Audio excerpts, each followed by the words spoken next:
कहानी की शुरुआत होती है एंगस नाम के एक लड़के से, जिसे उसकी माँ ने समुद्र में तैरने भेजा था। लेकिन उसने समुद्र किनारे चुपचाप बैठकर समय गुजारने का फैसला किया। तभी अचानक उसकी नजर पानी में डूबे एक बड़े से अंडे पर पड़ी, तो उसने अंडे को पानी से बाहर निकाल लिया। वो उसे गौर से देख ही रहा था कि तभी उसकी माँ ने वहाँ आकर उसे घर वापस चलने को कहा। तब एंगस ने तुरंत उस अंडे को अपनी बाल्टी में छुपा दिया और अपनी माँ एनी के साथ चल दिया। एनी उस पर गुस्सा हो रही थी क्योंकि एंगस ने तैरना तो दूर पानी में उतरने की कोशिश भी नहीं की। पूरा सूखा पड़ा है तू कुत्ते, जो बोलती हूँ वो करियो मत। खैर एंगस ने कुछ नहीं कहा और जैसे ही वो घर पहुँचे तो वो सीधा वर्कशॉप में घुस गया। जल्द ही उसकी बहन क्रिस्टी घर वापस आई और उसने एनी से पूछा कि आज एंगस ने समुद्र पर क्या किया।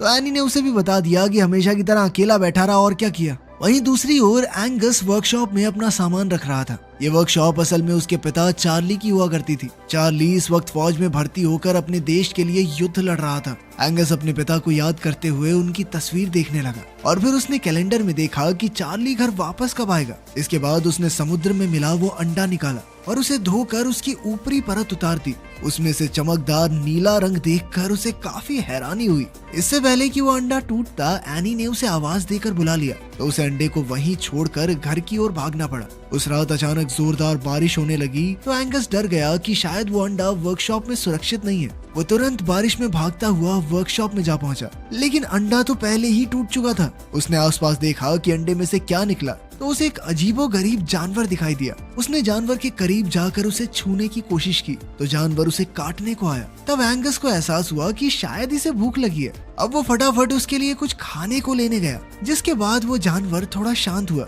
अब एंगस उसे प्यार से खाना खिला रहा था, तो एनी ने एक बार फिर उसे आवाज देना शुरू कर दिया, जिसके बाद बेचारे एंगस को ना चाहते हुए भी वापस जाकर सोना पड़ा। फिर अगली सुबह एंगस की आंख खुली तो उसने देखा कि फौजियों की एक टोली उनके घर आ पहुंची थी। वो एनी और क्रिस्टी के साथ उनसे मिलने गया तो उनकी मुलाकात कैप्टन हैमिल्टन से हुई। हैमिल्टन ने कहा कि खबरों के मुताबिक दुश्मन फौजी समुद्र के रास्ते देश में घुसपैठ करने की कोशिश कर सकते हैं, इसलिए उसकी फौजियों की टीम उनके घर पर ही रुककर दुश्मन से मुकाबले की तैयारी करेगी।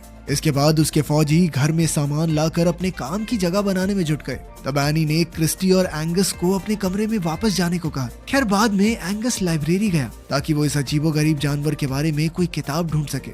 जैसे ही उसे किताब मिली तो वो सीधा वर्कशॉप पहुंचा, लेकिन वहाँ सब कुछ उथल पुथल हो चुका था और वो जानवर चार्ली के जूते चबाने की कोशिश कर रहा था। एंगस समझ गया कि उसे भूख लगी है, इसीलिए वो किचन में खाना लेने गया, लेकिन वहाँ उसे फौजियों के बावर्ची सार्जेंट स्ट्रंक ने रोक दिया और कहा कि उसे यहाँ आने की इजाजत नहीं है। एंगस ने कहा उसे थोड़ा खाना चाहिए, लेकिन स्ट्रंक ने उस पर ध्यान नहीं दिया। फिर एंगस ने उससे पूछा कि क्या वो किचन का कूड़ा फेंकने जा सकता है। ये सुनकर श्रंक तुरंत राजी हो गया और फिर एंगस ने अपने नए दोस्त को रसोई का बचा खुचा सारा खाना खिला दिया। उसे खाते हुए देखकर एंगस को बेहद खुशी हुई और उसने इस जानवर का नाम क्रूसो रखा। इसके बाद उसने इस जानवर के बारे में पढ़ना शुरू किया, लेकिन उसे कोई खास जानकारी नहीं मिल पाई। कुछ ही देर में क्रूसो सारा खाना चट कर गया, तो एंगस ने कूड़ेदान को पानी से भर दिया ताकि क्रूसो उसमें मजे से तैर सके। वहीं दूसरी ओर हैमिल्टन अपने आदमियों को दुश्मनों के हमले के लिए तैयार कर रहा था। वो चाहता था कि वो हर पल हमले का सामना करने के लिए तैयार रहें। उधर एंगस क्रूसो को वर्कशॉप में अकेला छोड़कर वापस आ गया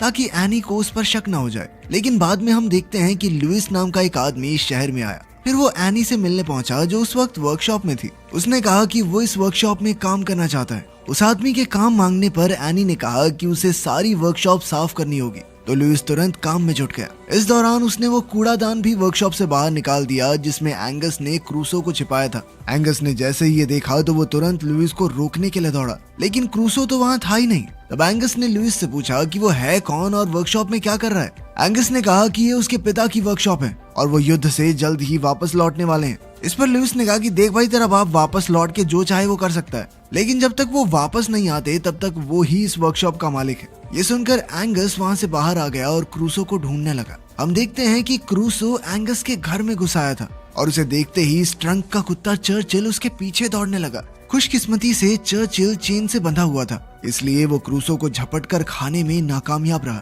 इधर क्रूसो भागकर बाथरूम में आ गया। उसी पल क्रिस्टी बाथरूम में घुसी तो वो जोर से चिल्ला पड़ी और भागकर सीढ़ियों में आई। उसकी चीखें सुनकर एंगस तुरंत समझ गया कि क्रिस्टी ने क्रूसो को देख लिया है। इसलिए उसने क्रिस्टी को शांत किया और उसे समझाया कि क्रूसो उसका पेट है जो उसे समुद्र किनारे मिले एक अंडे से निकला है। क्रिस्टी तो अब भी बुरी तरह डरी हुई थी, मगर एंगस ने उससे वादा लिया कि वो एनी को ना बताए क्योंकि क्रूसो किसी को नुकसान नहीं पहुंचाता। वहीं दूसरी ओर एनी वर्कशॉप में लुइस से मिलने आई। वो अपने साथ अपने पति के कुछ कपड़े लाई थी जो उसने लुइस को दिए।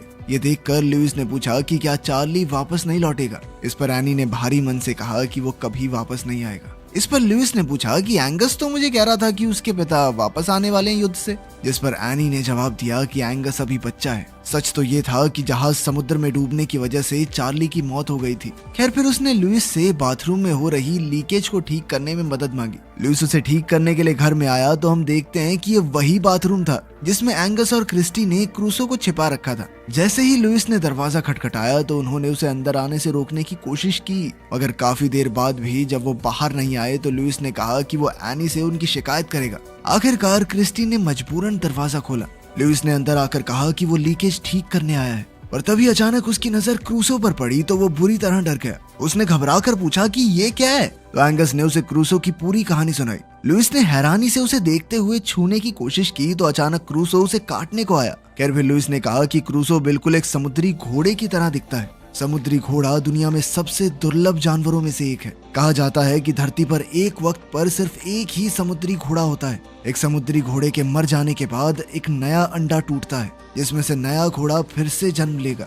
फिर लुइस ने उन्हें समुद्री घोड़े की जादुई शक्तियों के बारे में बताया, पर तभी अचानक एनी ने दरवाजा खटखटाया। अब एंगस ने क्रूसो को छिपाने में लुइस की मदद मांगी क्योंकि एनी कभी उसे घर में रखने की इजाजत नहीं देगी, जिसके बाद लुइस उसकी मदद करने को राजी हो गया। फिर जैसे ही एनी अंदर आई तो उसे क्रूसो दिखाई नहीं दिया। हालांकि क्रूसो झांक कर बाहर देख रहा था, मगर लुइस ने जैसे तैसे मामला संभाल लिया। इसके बाद एनी बाहर आई तो उसकी मुलाकात हैमिल्टन से हुई। उसने एनी को फौजियों के होने वाले डिनर में शामिल होने का न्योता दिया।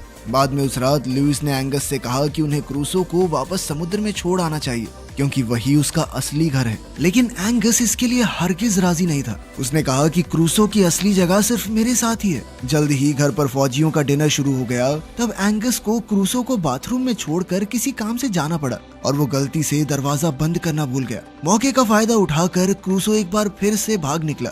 उधर स्ट्रंग के कुत्ते चर्चिल को क्रूसो की सुगंध आ गई तो वो पागलों की तरह उसे ढूंढने लगा। जैसे ही उसे क्रूसो दिखाई दिया तो वो पूरे घर में उसका पीछा करने लगा। इसी दौरान वो डिनर टेबल पर चढ़ गए और सारा डिनर बर्बाद हो गया। हालांकि बाकी सबको सिर्फ चर्चिल ही दिखाई दिया। बेचारे चर्चिल की बढ़िया कुटाई होगी आज। इधर क्रूसो दौड़कर सीधा बाहर के फवारे में कूद गया जहां उसे खाने को कई मछलियां भी मिल गई। उधर एंगस चारों तरफ क्रूसो को ढूंढ रहा था। तभी लुइस ने उसे घर वापस जाने को कहा क्योंकि डाइनिंग टेबल पर जो हुआ उस वजह से एनी काफी परेशान थी। लुइस ने उसे भरोसा दिलाया कि वो क्रूसो को ढूंढकर सही सलामत घर वापस ले आएगा। तब एंगस वापस घर चला गया और काफी ढूंढने के बाद लुइस को फवारे के पास क्रूसो मिल गया, लेकिन अब वो पहले से काफी बड़ा हो चुका था। लुइस तुरंत एंगस को बुलाकर लाया और जब एंगस ने क्रूसो को देखा तो वो भी समझ गया कि अब क्रूसो को वापस समुद्र में छोड़कर आने का समय आ चुका है। फिर उन्होंने क्रूसो को ट्रक के पीछे डाला और समुद्र की ओर निकल पड़े। खैर जल्द ही वो समुद्र किनारे पहुंच गए और आखिरकार उन्होंने क्रूसो को पानी में छोड़ दिया।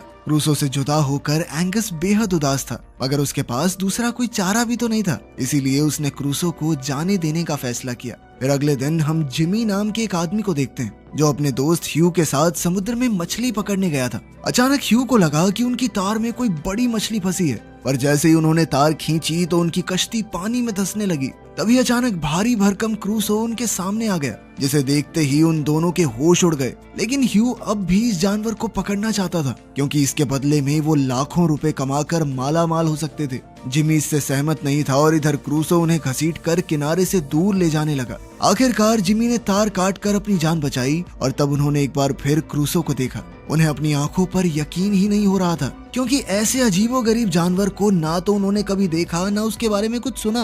वहीं दूसरी ओर हैमिल्टन ने एंगस से कहा कि उसकी मां चाहती है कि वो अभी से फौज में भर्ती होने की ट्रेनिंग शुरू कर दे, जिसके बाद एंगस फौजियों की उनके काम में मदद करने लगा। लेकिन कुछ ही दिनों में वो इस सब से बोर हो गया। एक दिन वो कैप्टन हैमिल्टन से आंख बचाकर समुद्र की ओर भाग गया। उसने क्रूसो को बहुत आवाजें दी मगर वो कहीं दिखाई नहीं दिया। तब वो एक कश्ती में बैठकर खुद उसे ढूंढने निकल पड़ा। कुछ ही देर में क्रूसो पानी से निकलकर उसके सामने आया। और उसका इतना बड़ा रूप देखकर एंगस हैरान रह गया। इसके बाद वो कूद कर अपने इस खास दोस्त की पीठ पर बैठ गया। हालांकि वो काफी ज्यादा डरा हुआ था, पर क्रूसो ने उसे समुद्र की सैर करवाई जिसमें उसे बहुत मजा आया। जब क्रूसो एंगस को किनारे पर वापस छोड़ने आया तो उस वक्त स्ट्रंक का कुत्ता चर्चिल भी वहाँ मौजूद था और उसे क्रूसो की सुगंध आ गई। स्ट्रंक भी चर्चिल के साथ ही था, इसलिए जब चर्चिल किनारे की ओर भागा तो वो भी वहाँ पहुँच गया। उसने क्रूसो जैसे बड़े अजीबोगरीब जानवर को पहले कभी नहीं देखा था। वो चाहकर भी अपनी आंखों पर यकीन नहीं कर पा रहा था। इधर रात को एंगस ने क्रिस्टी और लुइस को अपनी समुद्र की सैर के बारे में बताया, जिसे सुनकर वो दोनों काफी खुश हुए। वहीं बाहर से एनी ने उन्हें हंसते हुए देखा और वो वापस जाने लगी। तभी लुइस ने उसे देख लिया और वो भी उसके पीछे गया। तब एनी ने लुइस का शुक्रिया अदा किया क्योंकि आज उसकी वजह से उसने अपने बच्चों को इतने समय बाद खुलकर हंसते हुए देखा। इस पर लुइस ने हंसकर उसकी बात को टाल दिया। वहीं दूसरी ओर हम देखते हैं कि जिमी ने जॉक नाम के एक रिपोर्टर को समुद्र में मिले उस अजीबोगरीब जानवर के बारे में बताया। इसके बारे में सुनकर जॉक ने सोचा कि इसके जरिए वो शहर में इन्वेस्टर्स को ला सकता है क्योंकि टूरिस्ट को ऐसे अनोखे जानवर देखने में दिलचस्पी होगी। मगर ह्यू ने कहा कि शहर जैसा है वैसा ही ठीक है, लेकिन जॉक का कहना था कि अगर समुद्र में कोई खतरनाक जानवर है तो आम लोगों को इसके बारे में पता होना चाहिए, उनको जानने का पूरा हक है। उधर अगले दिन हैमिल्टन एनी और उसके बच्चों को एक पहाड़ी की चोटी पर लेकर आया ताकि वो उन्हें अपनी फौज की तैयारी दिखा सके।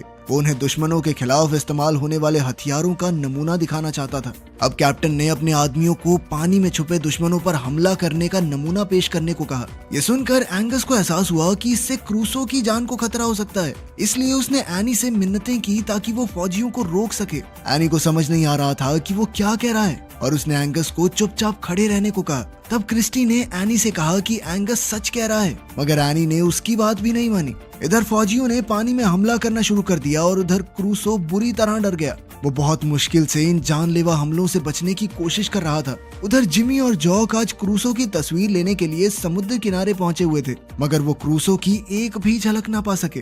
तब उन्होंने क्रूसो का नकली पुतला बनाकर तस्वीर खींच ली और अगले दिन के अखबार में भी छाप दी। कुछ दिन बाद जब श्रंक ने अखबार पढ़ा तो उसे याद आया कि वो वही भयानक जानवर है जिसे उसने समुद्र किनारे देखा था। तब श्रंक और बाकी कुछ फौजियों ने मिलकर क्रूसो को ढूंढ निकालने का फैसला किया। उस रात क्रिस्टी एंगस के कमरे में गई और फिर वो दोनों लुइस के साथ घर से भाग निकले ताकि वो देख सकें कि क्रूसो सही सलामत तो है। जैसे ही वो समुद्र किनारे पहुंचे तो एंगस ने क्रूसो को आवाज दी। पहले तो क्रूसो बाहर नहीं आया, मगर जब वो आया तो जंगली और बेकाबू सा हो चुका था। उसने एंगस को भी नहीं पहचाना और उसे खाने की कोशिश की। ये देखकर एंगस और लुइस हैरान रह गए क्योंकि उन्हें समझ नहीं आ रहा था कि ये सब क्या हो रहा है। जल्द ही क्रूसो वापस पानी में चला गया और तब एंगस ने इस सब का इल्जाम लुइस पर लगाया क्योंकि उसके कहने पर ही उन्होंने क्रूसो को समुद्र में छोड़ा था। इधर स्ट्रंक और उसके साथी फौजी अपनी कश्ती में क्रूसो की खोज में लगे थे।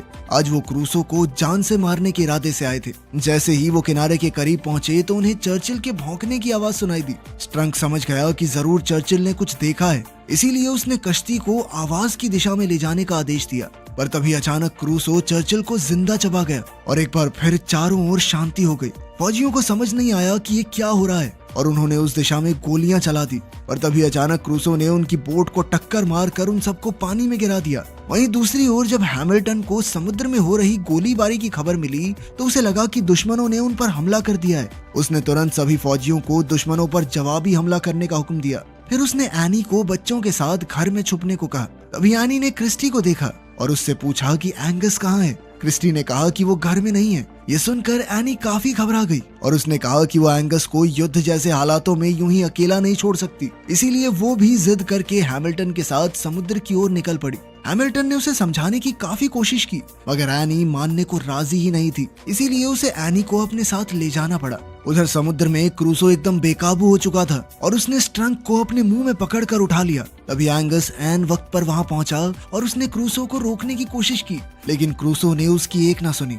अब एंगस उसके करीब जाने के लिए पानी में उतर गया, पर अचानक उसका पैर फिसल गया और वो डूबने लगा। ये देखते ही क्रूसो ने स्ट्रंक को छोड़ दिया और एंगस की जान बचाने आ गया। वो तुरंत एंगस को किनारे तक ले आया, मगर अब एंगस बेहोश हो चुका था। लुइस और क्रूसो ने उसे होश में लाने की बहुत कोशिश की, मगर उसके शरीर में कोई हलचल नहीं थी। खैर उन्होंने हिम्मत नहीं हारी और आखिरकार एंगस को होश आ ही गया। अब वो क्रूसो को पहले जैसा देखकर बेहद खुश था। उधर कैप्टन हैमिल्टन को खबर मिली कि उन्हें दुश्मनों की कश्तियों का कोई सुराग नहीं मिला, पर फिर भी उसने फौजियों को पानी में हमला करते रहने को कहा। जल्द ही वो भी समुद्र किनारे पहुंच गया, पर उसी समय क्रूसो फिर से पानी में छुप गया। एनी दौड़कर अपने बेटे एंगस के पास गई और वो उसे सही सलामत देखकर बहुत खुश थी। एंगस ने उसे क्रूसो के बारे में सब कुछ समझाने की कोशिश की, पर अब एनी को गुस्सा आ गया और उसने एंगस को अपनी ख्याली दुनिया से बाहर आने को कहा। पर उसी समय क्रूसो पानी से बाहर आ गया और आखिरकार एनी को एहसास हुआ कि एंगस सब कुछ सच ही बता रहा था। हैमिल्टन भी इतने विशालकाय जानवर को देखकर हक्का बक्का रह गया, लेकिन तभी अचानक हैमिल्टन के हुक्म के मुताबिक फौजियों ने पानी में हमला शुरू कर दिया। तो एंगस क्रूसो की पीठ पर बैठ गया ताकि वो उसे रास्ता दिखाकर फौजियों से दूर ले जा सके। ये देखकर एनी बुरी तरह घबरा गई और उसने हैमिल्टन को इसी समय हमला रोकने को कहा। हैमिल्टन ने अपने फौजियों से बात करने की कोशिश की, मगर रेडियोज ने काम करना बंद कर दिया था। अब हैमिल्टन, लुइस और एनी तीनों एक कश्ती में बैठकर खुद एंगस के पीछे गए। उधर एंगस की मदद से क्रूसो फौजियों के हमले से बच रहा था, पर जैसे ही वो उनकी पहुंच से दूर जाने वाला था तो फौजियों ने पानी में बिछाया एक जाल खोल दिया जो उन्होंने दुश्मनों के लिए बिछाया हुआ था। बदकिस्मती से क्रूसो समय पर जाल को पार नहीं कर पाया। इधर हैमिल्टन की कश्ती क्रूसो के पास पहुंची और लुइस ने एंगस को कश्ती में कूदने को कहा। तब एंगस ने क्रूसो से जुदा होने से पहले कहा कि वो उसका सबसे खास दोस्त है और वो उसे हमेशा याद रखेगा। इसके बाद वो पानी में कूदकर वापस कश्ती में चढ़ गया। इधर क्रूसो पानी में घुसा और फिर एक जबरदस्त छलांग के साथ सीधा जाल को पार कर गया। ये देखकर एंगस और उसके बाकी साथी खुशी से झूम उठे, क्योंकि अब क्रूसो फौजियों के हमले से दूर होकर सुरक्षित था। तो आपको ये कहानी सच में अच्छी लगी या थोड़ी सी बच्चों वाली लगी? कमेंट्स में जरूर बताना यार, ताकि आगे से हम आपके लिए और बेहतर मूवीज ला सके।